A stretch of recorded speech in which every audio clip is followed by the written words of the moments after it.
ফের বর্ধমান স্টেশনে পদপিষ্ট হওয়ার ঘটনা, হুড়োহুড়ি পড়ে যায় ট্রেন ঢুকতেই। এই ঘটনায় 7 জন আহত হয়েছেন, কয়েকজনের অবস্থা গুরুতর বলে জানা যাচ্ছে। 4 এবং 5 নম্বর প্ল্যাটফর্মে নামা ওঠার সিঁড়িতে হুড়োহুড়ি পড়ে যায় বর্ধমান স্টেশনে। 5 নম্বর প্ল্যাটফর্মে আসে হলদিবাড়ি এক্সপ্রেস কর্ড লাইনে, 4 নম্বর প্ল্যাটফর্মে আসে হাওড়া বর্ধমান যাওয়ার ট্রেন। আচমকা হাওড়া বর্ধমান যাওয়ার ট্রেনটিকে মেন লাইনে করে দেওয়ায় বিপত্তি দেখা দেয়।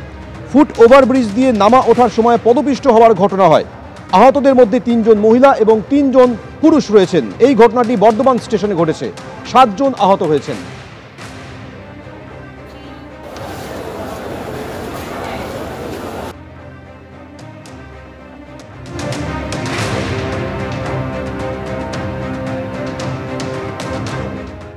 আজ ফের বৃষ্টি বিপর্যস্ত উত্তরবঙ্গে গেলেন মুখ্যমন্ত্রী মমতা বন্দ্যোপাধ্যায়। আলিপুরদুয়ারের হাসিমারার সুভাষিনী চা বাগান ঘুরে দেখলেন মুখ্যমন্ত্রী।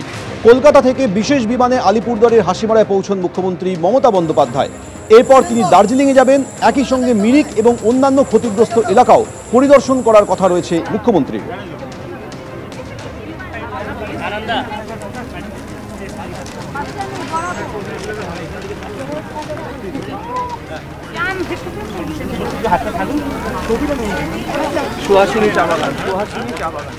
আর আজকে আমরা এখানে এসেছি অ্যাফেক্টেড এরিয়া দেখতে, কথা বলতে।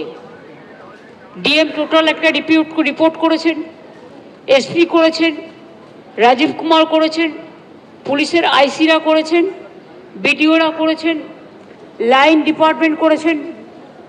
6 জন এখানে প্রিন্সিপাল সেক্রেটারি ছিলেন বিভিন্ন ডিপার্টমেন্টের, নর্থ বেঙ্গলের দায়িত্বে তারা করেছেন। তাছাড়াও জনপ্রতিনিধিরাও যারা ছিলেন তারাও করেছেন। এবং এদের একটা আমি অভিনন্দন জানাই যে ঘটনার জল আসবার আগে এরা ইভাকুয়েট করে দিয়েছিল, ফলে এখানে জীবনহানিটা হয়নি। যে জায়গাগুলো ক্ষতিগ্রস্ত হয়েছে তার ফুল সার্ভে করে ডিএম একটা রিপোর্ট তৈরি করেছে, সিএস এর কাছে যাবে, কোন বাড়ি ক্ষতিগ্রস্ত হয়েছে বা কোথায় কি প্রয়োজন। এগ্রিকালচার ডিপার্টমেন্ট থেকেও শস্য ভাণ্ডার এবং আলু থেকে শুরু করে সব আলু আমরা কিনে নিয়েছি সুফল বাংলায়, যাতে চাষিরা অসুবিধে না পড়ে। তাছাড়া তো যাদের জমি নষ্ট হয়েছে তারা ক্রপ ইন্স্যুরেন্স পাবে, সুতরাং চিন্তা করার কোনো কারণ নেই। এবং আমি একটু এখন বাদবাকি আমি ডিএমকে বলেছি যে ভিডিওটা আপনাদের দিয়ে দিতে, যেটা ওখানে আলোচনা হয়েছে। এবং কিছু মানুষ যারা জীবনের ঝুঁকি নিয়ে কাজ করেছে, খুব নিচু তলার, এবং তারা না থাকলে হয়তো অনেক মানুষ বিপদে পড়তো, তাদের এখানে 8 জনকে পুরস্কৃত করা হলো। এবং সব জায়গাতেই এইভাবে করা হবে। আর বাদবাকি রিলিফ ওয়ার্ক চলছে, কনস্ট্রাকশনের কাজ চলছে। আমি একটু সুহাসিনী গ্রামের ওদিকে যাচ্ছি, জাস্ট একটু দেখে নিতে। কালকে আপনাদের সাথে আমার দেখা হবে নাগরাকাটায়। সুহাসিনী গ্রামে যেতে চাইলে যেতে পারেন, কিন্তু হুড়োহুড়ি করবেন না, তার কারণ এমনিতেই ক্ষতিগ্রস্ত এলাকা। তারপরে এতগুলো নিয়ে যদি আপনারা যান তাহলে প্রবলেম হয়ে যায়। 14 বছর ধরে কষ্ট করে তৈরি করেছিলেন বাড়ি, 3 ঘন্টার বিপর্যয়, সব শেষ। শেষ সম্বল নিয়ে মাটি আঁকড়ে বসে জলপাইগুড়ির বামনডাঙ্গার এক পরিবার।